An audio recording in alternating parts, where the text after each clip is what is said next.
Je me déguisais en mec, de Jennifer sur sa jeunesse. Sudinfo a interviewé Jennifer Bartoli, ce dimanche 22 janvier 2023.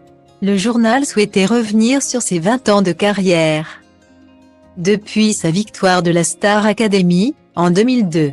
À cette occasion, la chanteuse s'est laissée aller à quelques confidences sur son adolescence surprenante. Sortie grande gagnante de la Star Academy, le 12 janvier 2002, Jennifer Bartoli n'est plus à présenter. Désormais maman d'Aaron, âgée de 19 ans, de Joseph, 8 ans et d'un troisième garçon. Giovanni, âgé de tout juste 1 an, Jennifer enchaîne depuis plus de 20 ans les albums et les tournées. En 2012, elle intègre le casting de l'émission The Voice, pour transmettre sa passion aux jeunes talents. Jusqu'à ce que la chanteuse quitte son siège de coach pour vivre pleinement sa vie de famille. Lors de son interview pour Sudinfo, la chanteuse de 40 ans s'est confiée sur sa volonté d'être une artiste discrète. Pas nécessairement impliquée dans la vie de ses fans, ça m'a toujours effrayée d'être le modèle de certaines personnes. Je préfère qu'on me considère comme une récréation ou un divertissement. J'accepte d'être la chanteuse préférée.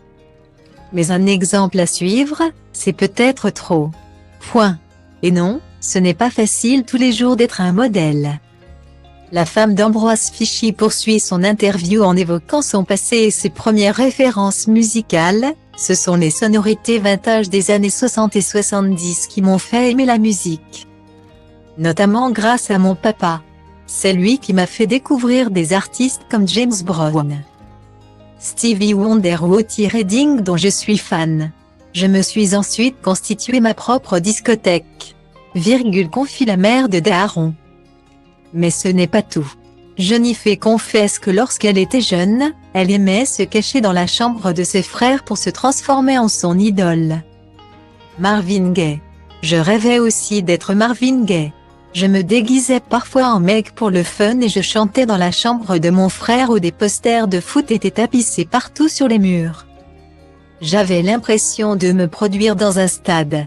J'ai toujours eu ce côté un peu garçon manqué. Une image attendrissante de la star préférée des Français.